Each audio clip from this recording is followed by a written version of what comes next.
Okay, so today let us proceed by our next topic, so which is illustrating an experiment, outcome, sample space, and an event. So let us answer the given activity. Figure 1, in completing the given table. But before that, let us read first the given situation. Teacher must decided to buy a standard deck of 52 playing cards that we will use in discussing One of his topics in mathematics. Help teacher Bas in identifying the number of the following cards by completing the table below. Okay, this is an example of 52 playing cards. Baraha. Are you familiar? Yes. Okay. How many cards do we have? 52. Okay, we have 4 shapes. Okay, those are hearts. Okay, flowers or club. Sa iba flowers to, di ba? Pero club, sa iba club. And then this is diamond and spade. Okay, we have 13 hearts.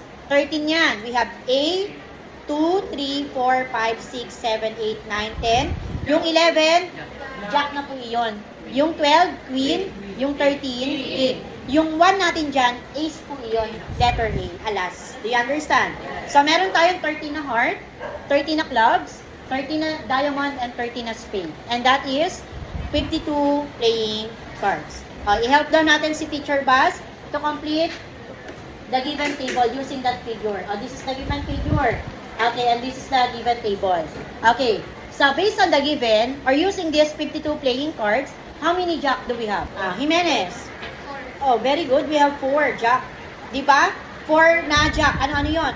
Jack na heart, jack na diamond, jack na spade, and jack na club. And that we have 4 jack. Next, how many club? Yes, anak. 13 lang. Naging 17. 13 lang, di ba? Next.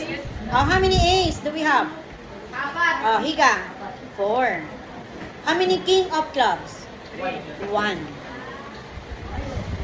Ilan yung king? 4. Pero ilan yung king of clubs?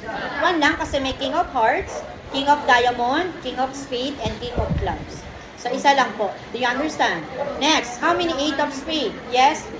Isa po. How many 6 of diamonds? Okay, very good. 1 only. How many queen of hearts? Espinosa. Isa lang din po. How many spade? Yes, Cuevas? 13. Nagagets na po? How many 2 of hearts? Lagrimas? Isa lang din po. And how many 3 of diamonds? 3 of diamonds. Boriel? Isa lang din. Okay, do you understand? Okay, so this time, lahat po na iyan ay papasok sa probability. So when we say probability, so kindly read the meaning. Probability refers to the chance or possibility that an event will occur. It can be expressed as a fraction, a decimal, or a percent.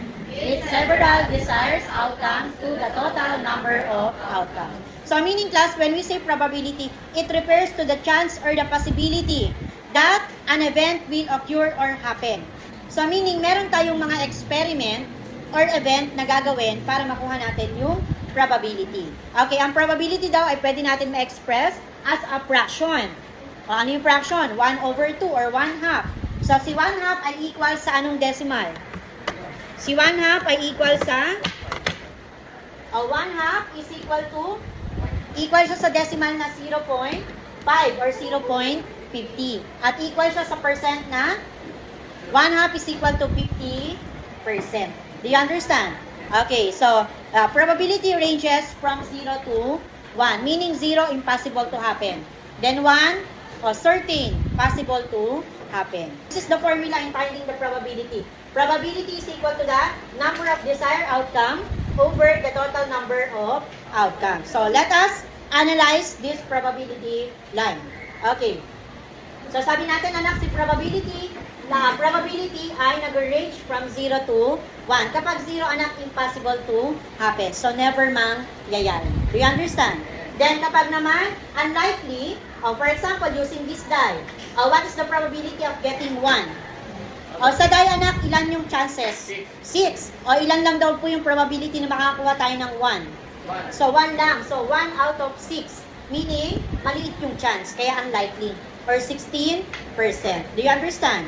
Kapag naman, when I toss a coin, what is the probability of getting head? Isa. Ilan ang possible outcome? Dalawa, either head or tail. Meaning, 1 out of 2. Kaya malaki yung chance. And that is 50% or 1/2. Nagigets na po. And next, we have also, using this ball. We have 4 pink and 2 blue. O what is the probability of getting pink? Ilan to, anak? 1, 2, 3, 4 out of 6. So, meaning malaki pa rin yung chance. Likely to happen. Nagigets po. And then, the last one is certain, 100%. So, meaning, possible na mangyayari talaga. Let us answer this. So, tell whether each event is impossible, possible, or certain. When we say impossible, never. 0%. Possible, 50%. Certain, 100%. Given first situation or first event, a mother will give birth to twins. What do you think is the answer? Impossible, possible, or certain? Anyone? Yes, Abilio. Possible. So, possible na nanganganak ng kambal pero hindi lahat. Do you understand? Meaning the answer is possible. How about number 2, girls? Can you read? Sour. What is tamarind? Palo. Ano yung sour? Sino? What is the answer? Lagrimas. Certain. The tamarind is sour. Next, number 3. Boys, read. What do you think is the answer? Francisco? Impossible. Kailan nagkaroon ng sunbathing sa gabi? Next, number 4. Girls, basa? Kuwebas?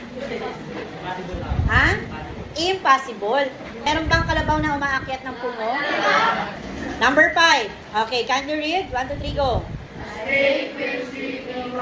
What do you think is the answer? Sevilla?